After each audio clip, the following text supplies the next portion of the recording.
لوگ حیران ہیں، اپنے بیٹے کی شہادت پر اتنا نہیں روئیں، اتنا آہ و فغاں نہیں کیا، اور ایک قمیض کے گم ہونے پر اس قدر رو رہی ہیں۔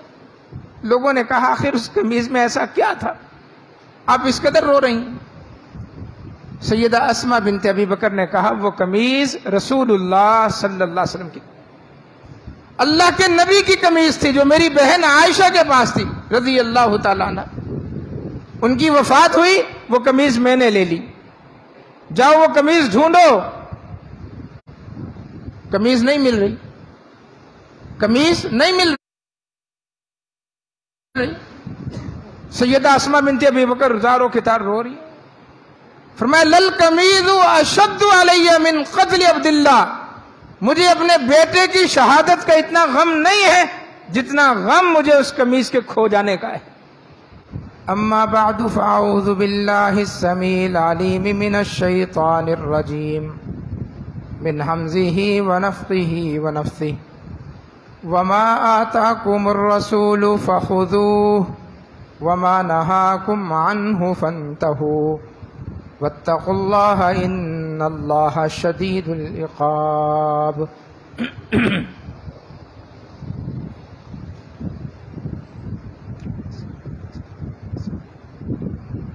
سیدہ اسماء بنت ابی بکر رضی اللہ تعالی عنہا سیدنا ابو بکر صدیق رضی اللہ تعالی عنہ کی بڑی صاحبزادی، ام المومنین سیدہ عائشہ صدیقہ طیبہ طاہرہ سلام اللہ علیہا کی بڑی بہن۔ والدہ دونوں کی مختلف تھی، والد ایک تھے ابو بکر صدیق۔ سیدہ اسماء بنت ابی بکر کا نکاح نبی اکرم صلی اللہ علیہ وسلم کی پھوپھی کے بیٹے سیدنا زبیر بن عوام سے ہوا۔ سیدنا زبیر بن عوام عشرہ مبشرہ میں سے ہیں اور حواری رسول ان کا لقب ہے۔ مدینہ طیبہ ہجرت کرنے کے بعد ان دونوں کی شادی ہوئی، اور اتفاق سے جب لوگ ہجرت کر کے مدینہ طیبہ آئے تو تقریباً پونے دو سال ہو گئے، پونے دو سال ہو گئے مہاجرین میں سے کسی کے ہاں کسی بچے کی ولادت نہیں ہوئی۔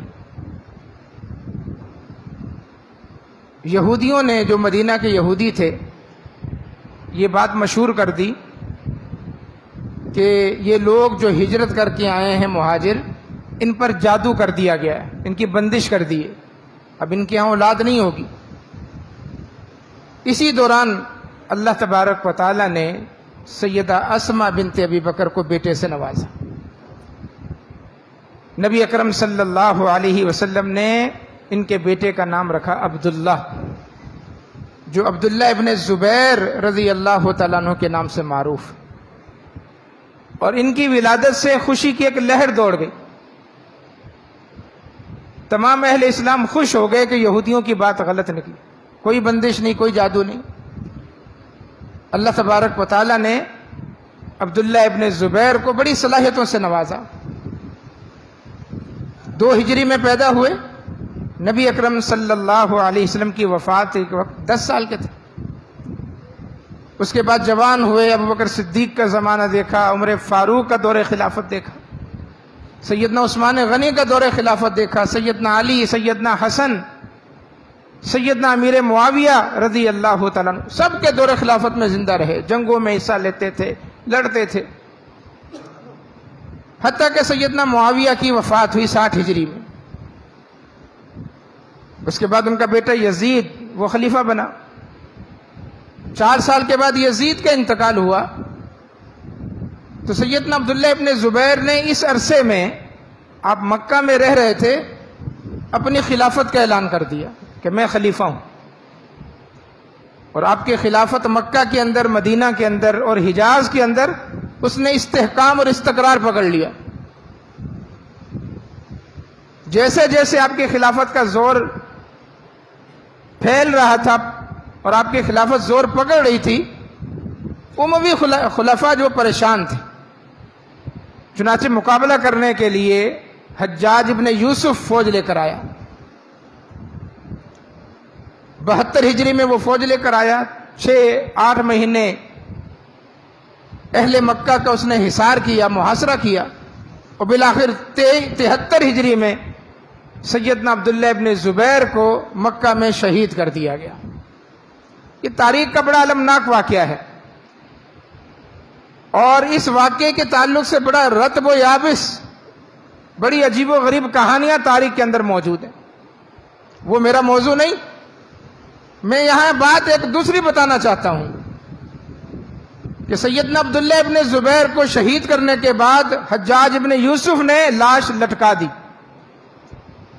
3 دن تک ان کی لاش لٹکی رہی مکہ کے اندر۔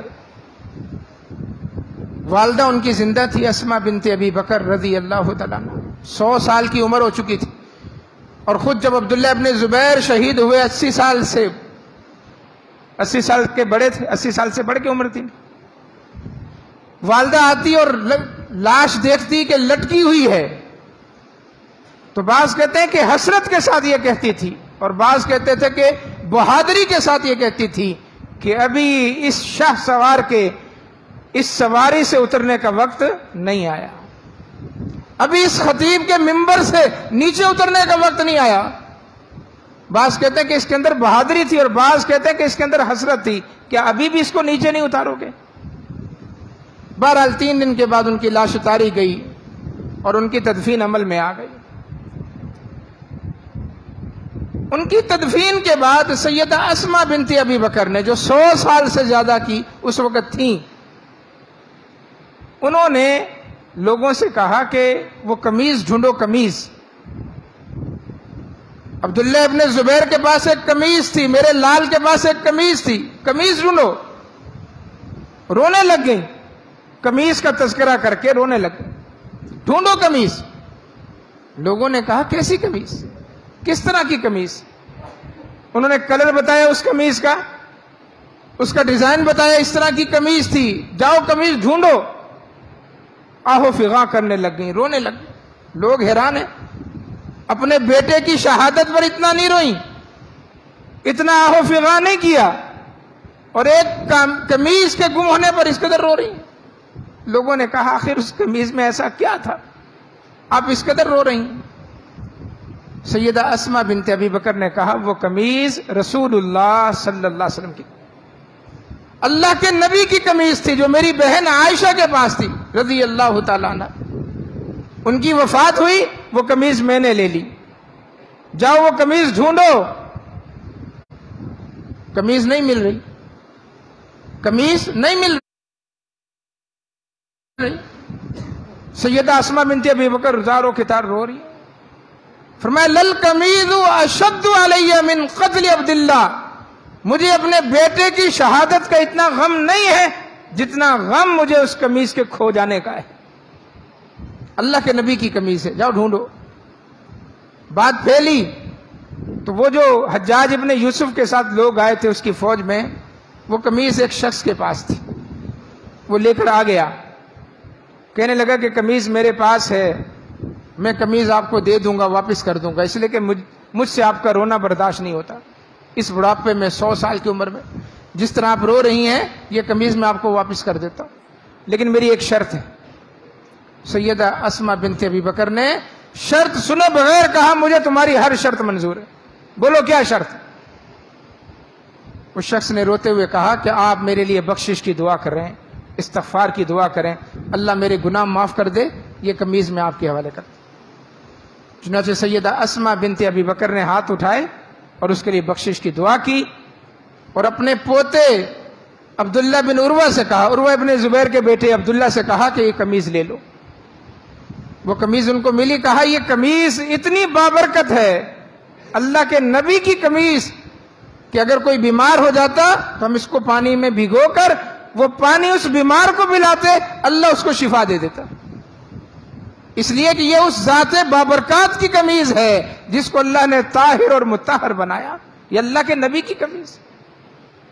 اور حقیقت بھی یہ ہے کہ رسول اللہ صلی اللہ علیہ وسلم خود بھی بابرکت ذات تھے، اور جو چیز آپ کے جسم کو ٹچ کر گئی، آپ کے ساتھ مس ہو گئی، اللہ کے نبی نے وہ چیز استعمال کر لی، اللہ نے وہ برکتیں اس چیز میں منتقل کر دی۔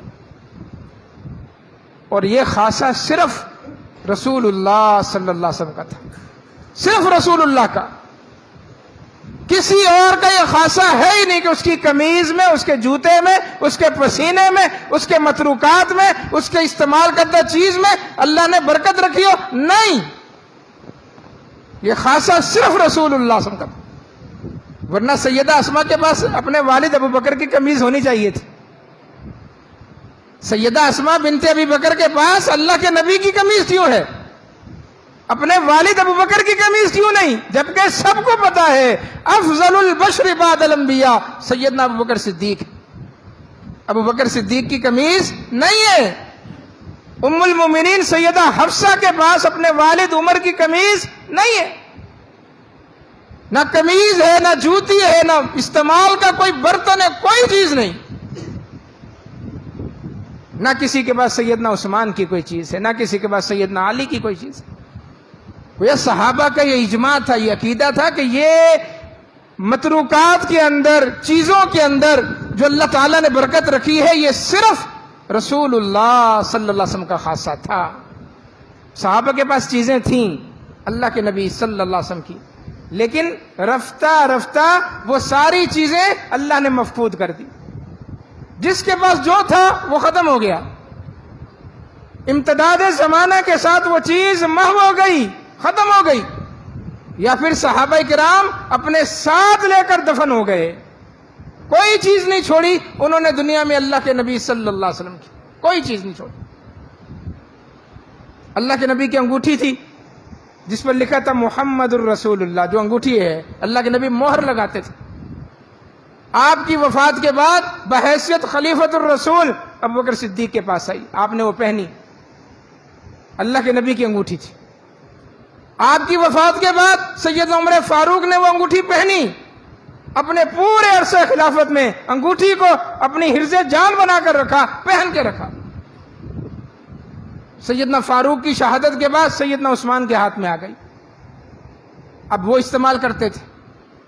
مدینے کے کنویں عریس پر بیٹھے ہوئے تھے، منڈیر پر، سیدنا عثمان غنی رضی، صحیح بخاری کی حدیث، باتیں کر رہے تھے اور بے خیالی میں ایسے انگوٹھی گھما رہے تھے، جیسے ہوتا ہے انسان کوئی کام کر رہا تھا بے خیالی میں، تو انگوٹھی تھی، اس انگوٹھی کو ایسے بے خیالی میں گھما رہے تھے، کنویں کی منڈیر پر بیٹھے ہوئے، انگوٹھی ہاتھ سے نکلی، پھسلی اور سیدھا کنویں کے اندر چلی۔ سیدنا عثمان گھبرا گئے، اللہ کے نبی کی انگوٹھی کھو گئی، مجھ سے پیشتر جو میرے پیشرو خلفاء تھے انہوں نے کتنی حفاظت سے رکھا، اور مجھ سے حفاظت نہ ہوئی، حکم دیا جلدی سے لوگوں کو پانی نکالو، کنواں ڈول بھر بھر کے پانی نکالے، اتنا پانی نکالا کہ کنواں خشک ہو گیا، کہا اب یہ کیچڑ جو ہے یہ بھی نکالو، ڈول بھر بھر کے کیچڑ نکالے، پھیلائے جا رہے ہیں، پھیلائے جا رہے ہیں، لیکن اس انگوٹھی کا نام و نشان تک نہیں ملا۔ اس وقت کی گم ہوئی، آج تک گم ہے، پتہ نہیں قیامت تک وہ کنویں میں گئی، انگوٹھی ختم ہو گئی۔ اللہ کے نبی کی انگوٹھی تھی، لیکن چونکہ آپ نے خط پر لگا دی، وہ خط محفوظ ہے جو آپ نے ایران کے بادشاہ کسرا کے نام لکھا اور اس نے پھاڑا تھا، وہ خط بھی محفوظ ہے جو آپ نے روم کے بادشاہ ہرقل کے نام لکھا تھا، وہاں بھی یہ ٹھپا تھا، لہذا اس کا نقش محفوظ ہے، محمد الرسول اللہ اس پہ لکھا ہوا ہے، لیکن وہ انگوٹھی غائب ہو گئی۔ عمرۃ القضاء کے موقع پر، عمرۃ القضاء اس عمرے کو کہتے ہیں جو آپ نے حدیبیہ کے بعد کیا تھا 7ویں ہجری میں، 6 ہجری میں آپ عمرہ کرنے گئے، مشرکین مکہ نے روک دیا، آپ نہیں جا سکتے، حدیبیہ پہ آپ نے قیام کیا، وہیں آپ نے احرام کھولا اور صحابہ کو حکم دیا واپس چلو۔ اگلے سال 7 ہجری میں آئی عمرۃ القضاء، قضائی عمرہ ادا کرنے کے لیے، عمرہ کرنے کے بعد آپ نے بال کاٹے، بال کس نے کاٹے؟ صحیح بخاری کے اندر یہ وضاحت موجود ہے، عمرۃ القضاء کے بال سیدنا معاویہ رضی اللہ تعالیٰ نے کاٹے۔ یہ جو غلط العام ہے نا لوگوں کا کہ وہ فتح مکہ کے موقع پر مسلمان ہوئے، 7 ہجری میں مسلمان ہوئے، اگلے سال مکہ فتح ہوا ہے، عمرۃ القضاء کے موقع پر سیدنا معاویہ نے بال کاٹے اور آپ کے ناخن بڑے ہوئے تھے وہ کاٹے اور سنبھال کے اپنے پاس رکھ لی، موئے مبارک، ناخن مبارک۔ اپنے پاس رکھے، اتنا رکھے اپنے پاس کہ جب وفات کا وقت آیا 60 ہجری میں سیدنا معاویہ کا، آپ نے وصیت فرمائی اللہ کے نبی کے یہ کٹے ہوئے ناخن اور آپ کے بال میرے چہرے پر میری آنکھوں پر رکھ کر میرے ساتھ ہی دفنا دیے جائیں۔ چنانچہ وہ بال، وہ ناخن جو اللہ کے نبی صلی اللہ علیہ وسلم کے جسم اطہر سے جدا ہوئے تھے، وہ سیدنا معاویہ کے ساتھ دفن ہو۔ ام المومنین سیدہ ام سلمہ رضی اللہ تعالیٰ عنہ وہ بھی ساتھ تھیں، حدیبیہ میں ساتھ تھیں، عمرۃ القضاء میں بھی ساتھ تھیں۔ انہوں نے بھی کچھ بال لے لیے، اپنے پاس رکھے، اور پھر باقاعدہ لوگ آتے تھے ام المومنین ام سلمہ رضی اللہ تعالیٰ عنہ کے پاس کہ ہمارے ہاں فلاں بیمار ہے، فلاں کا بخار نہیں اتر رہا، وہ اللہ کے نبی کا بال لیتی اور پیالے میں پانی بھر کے ایسے گھماتی اس کو، اور اس کے بعد کہتے جا کے یہ پانی پلا دو۔ اللہ اس پانی کے اندر آپ کے اس موئے مبارک کی وجہ سے اتنی شفا ڈال دیتا کہ پینے والا صحت یاب ہو جاتا۔ اللہ کے نبی صلی اللہ علیہ وسلم کا بال ہے، لیکن کہاں گئے وہ بال؟ وہ آہستہ آہستہ متروک ہو گئے، وہ آہستہ آہستہ متروک ہو گئے۔ آخری جو بالوں کا ذکر ملتا ہے وہ امام اہل السنہ امام احمد بن حنبل رحمہ اللہ کے پاس تھے وہ بال، اللہ کے نبی صلی اللہ علیہ وسلم، اور آپ نے یہاں آستین میں ان کو اپنے ساتھ آستین میں سی رکھا تھا۔ بس اس کے بعد بالوں کا کوئی تذکرہ نہیں کہ اللہ کے نبی صلی اللہ علیہ وسلم کے وہ موئے مبارک کہاں گئے، کس کے پاس تھے، کچھ پتہ نہیں۔ یہاں گلی محلے میں موئے مبارک کی زیارت ہو رہی ہے، فلاں کے پاس بھی موئے مبارک ہے، فلاں کے پاس بھی موئے مبارک ہے، بادشاہی مسجد میں بھی ہے، اور ہمیں ساتھیوں نے بتایا جو انڈیا گئے ہیں کہ دلی کی جامع مسجد میں بھی موئے مبارک۔ اللہ کے نبی کی یہ بال کیسے آئے، ایسے کیسے پھیلے، کس کس کے پاس آئے، کیا دلیل ہے اس کی کہ یہ موئے مبارک جو تار کی طرح تنا ہوا ہے یہ اللہ کے نبی کا وہی ریشمی بال ہے؟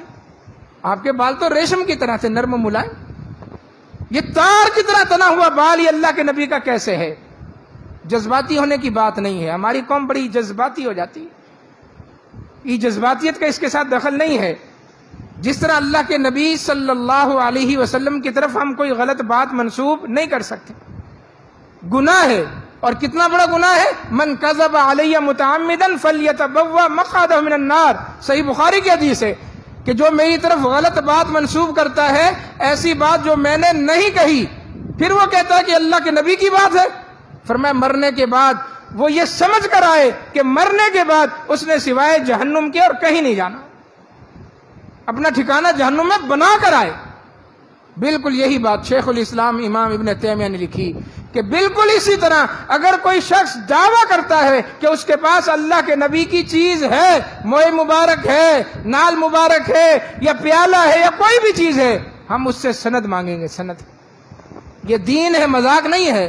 جس طرح اللہ کے نبی کی بات غلط منسوب کرنے پر جہنمی ہونے کی وعید ہے، بالکل اسی طرح اگر کوئی چیز منسوب کر دی آپ نے کہ یہ موئے مبارک کس کا ہے، اللہ کے نبی کا، اور وہ اللہ کے نبی کا بال نہیں ہے، آپ نے لوگوں کو بے وقوف بنایا، ان کے جذبات سے کھیلا، ان کو اپنے اس بال کی وجہ سے چندہ لیا، پیسہ لوٹا ان سے، جبکہ وہ بال اللہ کے نبی کا نہیں ہے۔ تو دنیا کے چند ٹکوں کی خاطر ایک غلط بال کو اللہ کے نبی کی طرف منسوب کر دیا، سمجھ کے آؤ کہ مرنے کے بعد سوائے جہنم کے کہیں نہیں جانا، کوئی دلیل نہیں ہے۔ شیخ الاسلام امام ابن تیمیہ نے 700 سال پہلے، آج سے 700 سال پہلے انہوں نے واضح طور پر لکھا کہ اس وقت روئے زمین پر کوئی چیز ایسی نہیں ہے جس کے بارے میں ہم حتمی اور قطعی طور پر کہہ سکیں کہ یہ اللہ کے نبی کی ہے۔ 700 سال پہلے کوئی چیز نہیں تھی، آج کیسے؟ بھائی اگر آپ کے پاس موئے مبارک ہے تو فرانسک ٹیسٹ کروا لو، سیدھی سی بات ہے، پتہ چل جائے گا یہ بال کتنا پرانا ہے، 1400 سال پرانا ہے، ہم اپنی آنکھوں سے لگانے کے لیے تیار ہیں۔ اللہ کی قسم ہم گھول کر اس کو پینے کے لیے تیار ہیں، اس کی حفاظت کے لیے ہم، ہمارے ماں باپ، ہماری اولاد کٹ مرنے کے لیے تیار ہو جائے گی اگر وہ اللہ کے نبی کا بال ہے۔ لیکن اگر اللہ کے نبی کا بال نہیں ہے تو پھر لوگوں کو دھوکہ مت دو، ان کے جذبات سے مت کھیلو۔ یہ رسول اللہ صلی اللہ علیہ وسلم کی جوتی ہے، نال ہے، نالین شریف ہے، کہاں سے آئی؟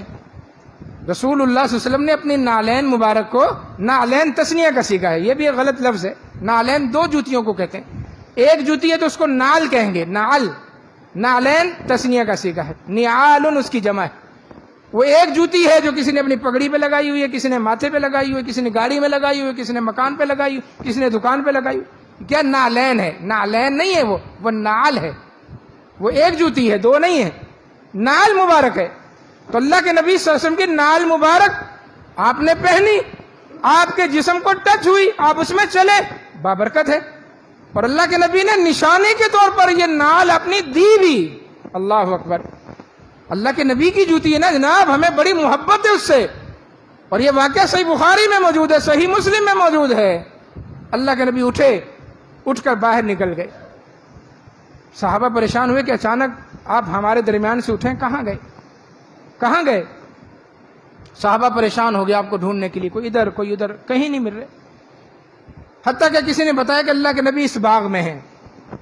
سیدنا ابو ہریرہ کہتے ہیں کہ سب سے پہلے میں اٹھا تھا، مجھے تشویش لاحق ہوئی تھی، اس لیے کہ میں اللہ کے نبی سے ایک لمحے کے لیے بھی جدا نہیں ہوتا تھا کہ میں اللہ کے نبی سے جدا ہوں اور اس دوران اللہ کے نبی کوئی بات ارشاد فرما دے اور مجھ سے وہ محو ہو جائے. تو میں ہر وقت اللہ کے نبی کے ساتھ ساتھ. کہتے ہیں کہ میں سب سے پہلے باہر نکلا، میں نے ڈھونڈا، مجھے بتایا گیا کہ اس باغ میں ہے. میں باغ کے چاروں طرف گھوم کے آیا، داخلی کوئی دروازہ نہیں ملا ہوگا، لیکن کہتے ہیں مجھے نہیں ملا. پھر میں نے دیکھا کہ ایک نالی پانی کی وہ باغ کے اندر جا رہی ہے، چھوٹی سی نالی. کہتے ہیں میں سکڑ کر اس نالی کے اندر گھس کے کسی طرح باغ کے اندر داخل ہو گیا. اللہ کے نبی صلی اللہ علیہ وسلم اندر تشریف فرما تھے. میں نے کہا اللہ کے نبی آپ کو دیکھ کر خوشی ہوئی، ہم کسی خدشے کے اندر مبتلا ہو گئے تھے کہ نہ جانے آپ کو کوئی نقصان نہ پہنچ گیا ہو. فرمایا ہاں میں ٹھیک ہوں. اللہ کے نبی باہر، تمام صحابہ پریشان ہیں، آپ کو ڈھونڈ رہے ہیں اور آپ کی خیریت کے متعلق وہ اندیشوں کا شکار ہو رہے ہیں. فرمایا اچھا. آپ نے اپنی جوتی مبارک اتاری. فرمایا ابو ہریرہ یہ لے جاؤ، نشانی کے طور پر میری یہ جوتی باہر جو بھی نظر آئے اس کو دکھاؤ اور بتاؤ کہ میں خیریت سے ہوں، اور جو بھی باہر تمہیں ملے اس کو یہ خوشخبری بھی دے دینا.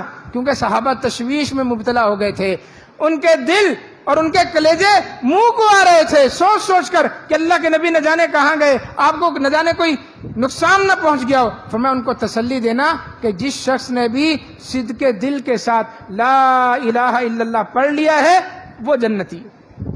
ابو ہریرہ رضی اللہ تعالیٰ عنہ اللہ کے نبی کی نال مبارک لے کر باہر نکلے. سب سے پہلے سیدنا فاروق اعظم سے ملاقات ہو گئی. کہا اللہ کے نبی خیریت سے؟ یہ آپ کی جوتی ہے نشانی کے طور پر، اللہ کے نبی نے دی ہے. اچھا، اور کہا ہے کہ جو بھی باہر ملے اس کو خوشخبری دے دو کہ جس نے لا الہ الا اللہ پڑھ لیا وہ جنتی ہے. سیدنا عمر فاروق نے ایسے مکہ مارا سینے پر ابو ہریرہ کا. سیدنا ابو ہریرہ پیچھے جا کے گرے، تکلیف سے اٹھے، کراہتے ہوئے اللہ کے نبی کے پاس چلے گئے. کہا اللہ کے نبی جو کچھ آپ نے کہا میں نے وہی باہر کہا جا کر، لیکن عمر فاروق نے، عمر بن خطاب نے مجھے ایسا مکہ مارا ہے کہ میرے سینے میں تکلیف ہو گئی. کہا عمر کیوں مارا؟ اللہ کے نبی آپ نے جو بات کہی ہے، آپ کی بات سر آنکھوں پر، آپ کی بات سر آنکھوں پر، لیکن اللہ کے نبی یہ بات پھیلائیں مت، یہ بات عام نہ کریں. اللہ اکبر. سیدنا عمر فاروق اللہ کے نبی کی باتوں کو روکنے والے نہیں تھے، بلکہ اللہ تبارک و تعالی اس طرح بعض مواقع پر اس چیز کا اظہار کرتا تھا کہ جس سے فاروق اعظم کی شان نمایاں ہو کر سامنے آتی تھی. اللہ یہ بات اپنے نبی پر ڈائریکٹ بھی نازل کر سکتا تھا، اپنے نبی کے دل پر ڈائریکٹ یہ بات بھی پہنچا سکتا تھا، یا جبرائیل کے ذریعے بھی پہنچا سکتا تھا، لیکن نہیں، اللہ نے عمر کے دل میں یہ بات ڈالی. عمر کے دل میں یہ بات ڈالی کہ یہ بات عمر کی زبان سے نکلے، نبی کے سامنے نکلے، نبی کی موجودگی میں نکلے. اللہ کے نبی یہ بات عام نہ کریں. فرمایا کیوں؟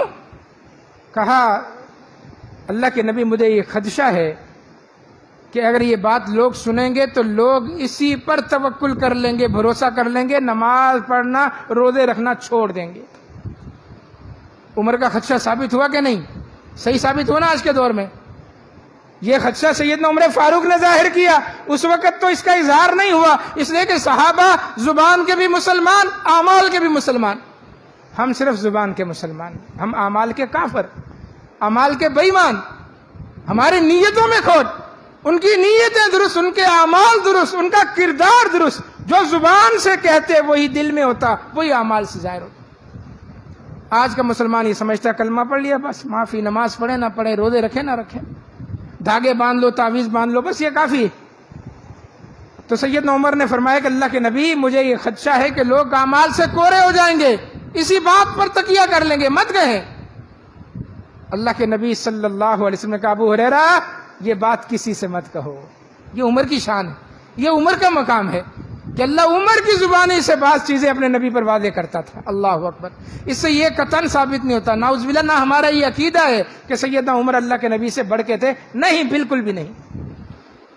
تو جوتی اللہ کے نبی نشانی کے طور پر دیتے تھے۔ آپ کی یہ نشانی عبداللہ ابن مسعود کے پاس بھی تھی، صاحب النعلین ان کا لقب ہے، ان کے پاس اللہ کے نبی کی جوتی تھی۔ آپ کے خادم خاص انس ابن مالک کے پاس یہ جوتی تھی۔ صحیح بخاری کے اندر حدیث ہے، وہ لاتے تھے نکال کر، اندر صندوق میں رکھی ہوئی تھی۔ کہاں رکھی ہوئی تھی؟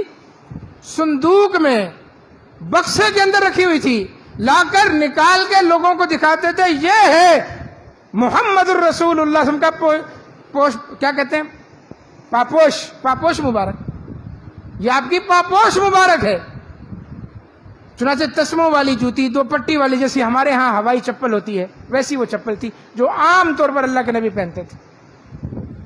سیدنا انس کے پاس یہ جوتی تھی، پھر کہاں گئی کوئی پتہ نہیں۔ آگے ان کی وراثت میں تقسیم ہوئی، کس بیٹے کے پاس گئی، کس پوتے کے پاس، کچھ پتہ نہیں، خاموش ہے تاریخ۔ حتیٰ کہ امام ابن عساکر نے تاریخ دمشق میں، امام ابن عساکر 499 ہجری میں پیدا ہوئے ہیں، یعنی 500 سال کے بعد اللہ کے نبی۔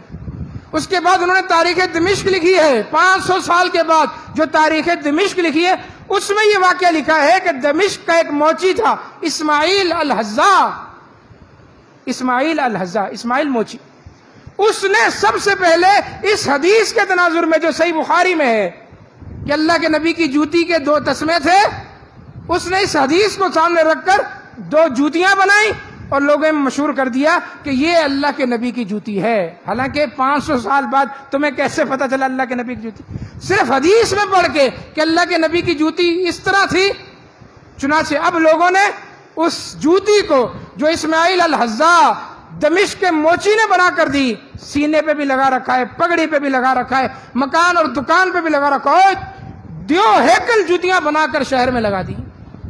یہ اللہ کے نبی کی چپل نہیں ہے، یہ اسماعیل موچی کی بنائی ہوئی چپل ہے، یہ اس کا نقش ہے۔ اور پھر فضائل بنا دی اس کے، جس گھر میں ہوگا اس گھر کو آگ نہیں لگے گی، جس دکان میں ہوگا وہ کبھی بے برکتہ نہیں رہے گا، جس قافلے میں ہوگا وہ قافلہ لوٹے گا نہیں، آگ نہیں لگے گی، فلان، اس کے فضائل کر لیے اس نالین کے۔ اللہ کے بندو، اگر یہ اللہ کے نبی کی سچی جوتی ہے، ہم بھی اپنے ماتھے پر لگانے کے لیے تیار ہیں۔ ثابت کرو، پہلے سند کے ساتھ ثابت کرو کہ یہ جوتی اللہ کے نبی صلی اللہ علیہ وسلم کی ہے۔ اور اللہ کے بندو، جن کے پاس اوریجنل جوتی تھی، انس ابن مالک، انہوں نے تو چھپا کے بکسے میں رکھی ہوئی، انہوں نے تو سینے پہ نہیں لگایا، انہوں نے تو پگڑی پہ نہیں سجایا، انہوں نے گھر کے اوپر سجا کے نہیں رکھی ہوئی تھی۔ جن کے پاس اصلی جوتی تھی، اصلی نالین تھی، انہوں نے اس کو چھپا کے رکھا ہوا ہے۔ اور تمہارے پاس تو ہے ہی 2 نمبر نکلی، اور تم اس کی اتنی نمائش کرتے پھر رہے اور اتنے فضائل اس کے گھر لیے۔ ایک پیالہ ہے، پیالہ، وہ گردش کر رہا ہے، پیالہ اللہ کے نبی کا پیالہ ہے، وہ ملکوں پھر رہا ہے، ملکوں۔ پاکستان بھی آئے گا کچھ دنوں میں، ہمارے حکمران جائیں گے اس کا استقبال کرنے۔ جس ملک جاتا ہے اسلامی، اس ملک کا سربراہ ایئرپورٹ پر استقبال کرنے آتا ہے۔ اللہ کے نبی کا پیالہ، بھئی اس پیالے کی کیا دلیل ہے؟ اللہ کے نبی کا پیالہ، اس کی کیا دلیل ہے، کیا سند ہے؟ کوئی سند نہیں، نہ بالوں کی سند، نہ پیالے کی سند، نہ نالین کی سند، اور نہ ہی کسی اور چیز کی سند۔ آپ یہاں بادشاہی مسجد جائیں لاہور میں، اتنی بڑی پگڑی ہے، اتنی بڑی پگڑی ہے، اتنی بڑی، تقریباً ایک کپڑے کا گٹھر ہے ایسے، اتنی بڑی، لکھا ہوا ہے اللہ کے نبی صلی اللہ علیہ وسلم کی پگڑی۔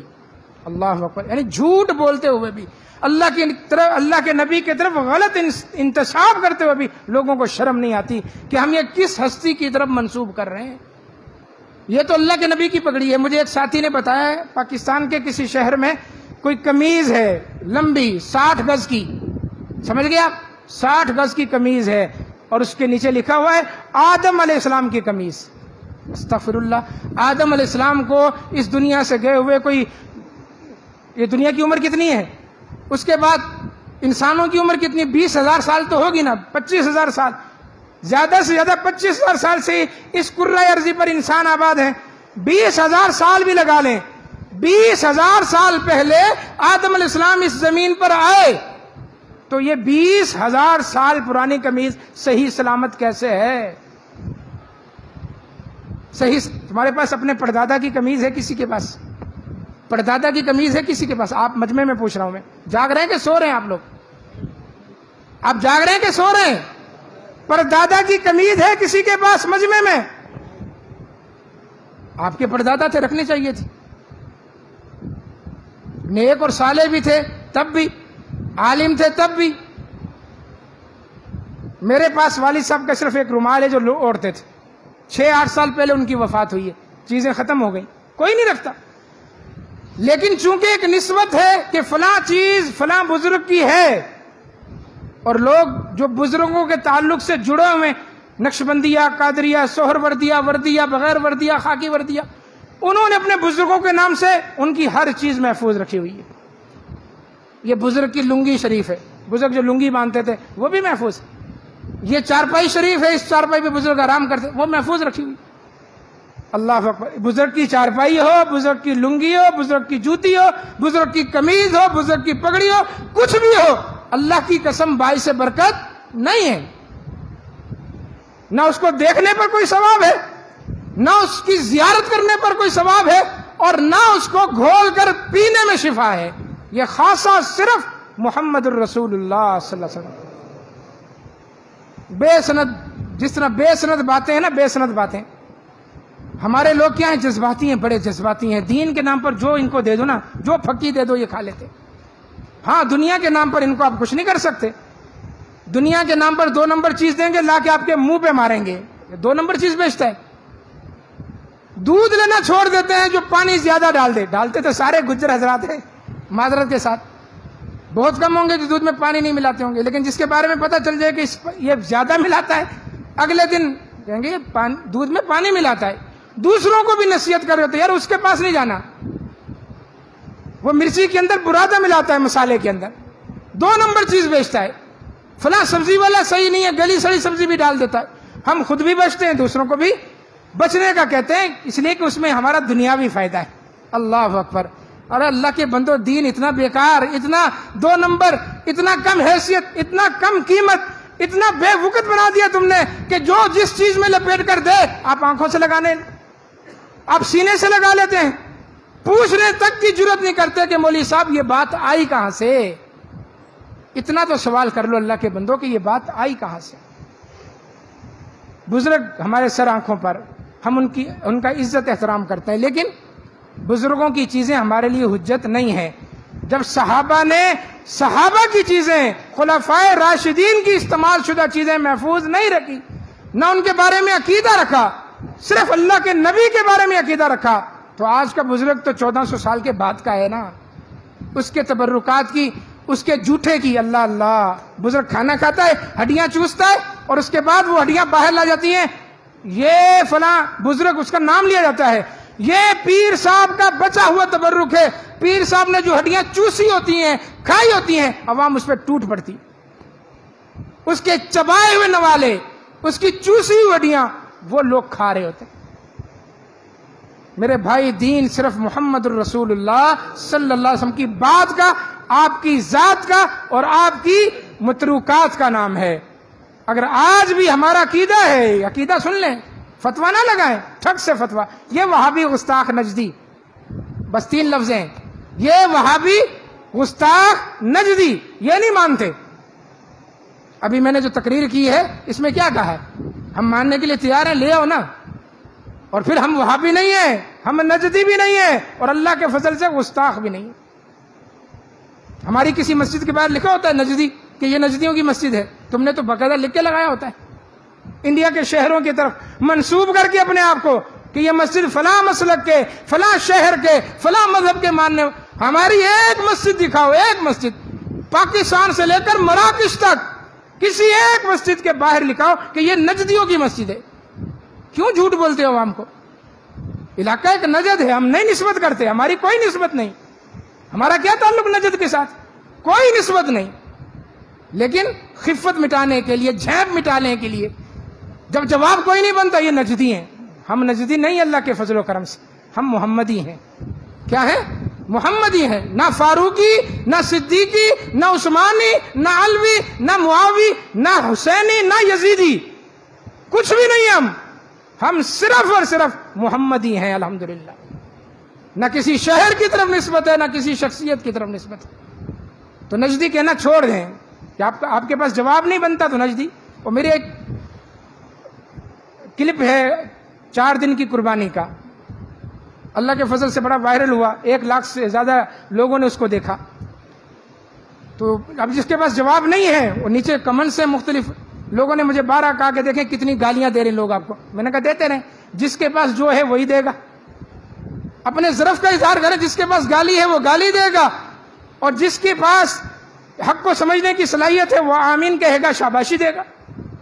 تو گالیاں، ننگی ننگی گالیاں، ذاتی طور پر حملے. لیکن ایک شخص نے نیچے لکھا چھوڑے جی اس مولوی کو، یہ قادیانی ہے. استغفر اللہ، قادیانی، یہ بھی ایک بڑا الزام ہے. یعنی بغیر دیکھے اندھا دھند ہم پر قادیانی. لعنت ہے قادیانیوں پر. میں آج ممبر پر بیٹھ کر کہہ رہا ہوں، مرزا غلام احمد قادیانی ہمارے نزدیک کائنات کا غلیظ ترین کافر ہے، ملعون ہے. ہم لعنت بھیجتے ہیں اس پر، اس کے نام نہاد خلفاء پر، اس کی ذریت پر، اس کے ماننے والوں پر، اور قادیانیوں کے لیے جو نرم گوشہ رکھتے ہیں ان پر بھی لعنت. یہ عجیب بات ہے، یہ قادیانی ہے. تو یہ بات نہ کریں، جواب دیں، جواب دیں، دلائل کا جواب دیں حقائق کی روشنی میں. تو ہم قادیانی نہیں الحمدللہ، لعنت بھیجتے ہیں ہم. نجدی بھی نہیں. پھر کہتے ہیں وہابی. وہابی کون ہے وہاب؟ اگر یہ تو نسبت ہے اللہ کی طرف کہ اللہ کا نام الوہاب ہے، پھر تو فخر ہے ہمیں. اللہ کے 99 نام ہے نا، الوہاب، الرزاق، الفتاح، العلیم. الوہاب اللہ کا نام ہے 99 ناموں میں سے. اگر یہ نسبت اس الوہاب کی طرف ہے تو سر آنکھوں پر الحمدللہ فخر ہے کہ ہم اللہ کے ہیں. اللہ وہاب ہے، ہم کیا ہیں؟ وہابی. اور اگر یہ نسبت محمد بن عبد الوہاب کی طرف ہے تو پھر ہمیں یہ نسبت قبول نہیں. جو 200-250 سال پہلے تھے، 200 سال پہلے محمد بن عبد الوہاب. اللہ کے بندوں، اگر ہم نے نسبت رکھنی تھی تو اور پیچھے جاتے نا، کسی صحابی کی طرف منسوب کرتے اپنے آپ کو. چاروں ائمہ کی جب ہم نے بات نہیں مانی، اپنے آپ کو حنفی، شافعی، مالکی، حنبلی اور جعفری نہیں کلوایا، تو 1200 سال کے بعد پیدا ہونے والے محمد بن عبد الوہاب کی طرف منسوب کر کے ہم اپنے آپ کو وہابی کیسے کہلا سکتے ہیں؟ جھوٹ ہے، یہ الزام ہے.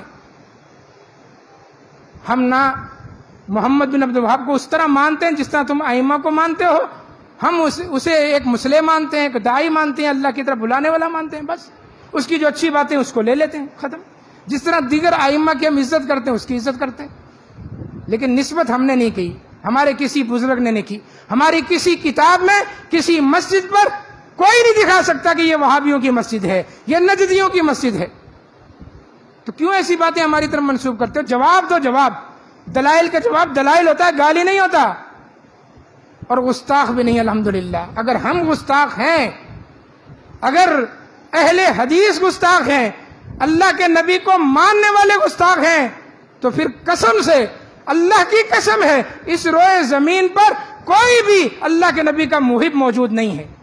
اگر اہل حدیث گستاخ ہیں، جنہوں نے اللہ کے نبی کے علاوہ کسی کو دیکھا ہی نہیں، اللہ کے نبی کے علاوہ کسی کی بات مانتے نہیں، اپنی نسبت اللہ کے نبی کے علاوہ کسی اور کی طرف کرتے نہیں، اپنی مسجد پر کسی شخصیت کا نام نہیں لکھا، اپنے مذہب کو کسی شخصیت کی طرف منسوب نہیں کیا، اگر وہ گستاخ ہیں تو پھر اس کائنات میں کوئی بھی اللہ کے نبی کا عاشق موجود نہیں. تو ہمیں جب ہم اس طرح کی باتیں کرتے ہیں کہ یہ نال جو آپ لگا کر رکھے ہوئے اس کی کوئی دلیل نہیں، اس پیالے کی کوئی دلیل نہیں، اس موئے مبارک کی کوئی دلیل نہیں، اس کرتے کی، اس پگڑی کی کوئی دلیل نہیں، تو سامنے سے پھر کہا جاتا ہے یہ اللہ کے نبی کو نہیں مانتا، یہ گستاخ ہیں، یہ وہابی ہیں، نجدی ہیں، فلاں ہیں، فلاں ہیں. الحمدللہ ہم سب چیزیں مانتے ہیں، لیکن جو چیز قرآن و حدیث سے ثابت ہو، دلائل سے ثابت ہو. تو اللہ تبارک و تعالی ہمیں رسول اللہ صلی اللہ علیہ وسلم سے سچی محبت کرنے کی توفیق عطا فرمائے، آپ کی باتوں پر عمل کرنے کی توفیق عطا فرمائے۔ یہ مبارک باتیں آپ کی صحیح بخاری مسلم میں بھری پڑی، آپ کی سنتیں، آپ کی عادتیں، یہ اللہ کے نبی کے تبرکات، اس کو مانیں، اس کے مطابق عمل کریں۔ اللہ تعالی ہمیں سمجھنے کی، عمل پیرا ہونے کی توفیق عطا فرمائے۔ اقول قولی ھذا استغفر اللہ لی ولکم وآخر دعوانا الحمد للہ رب العالمین۔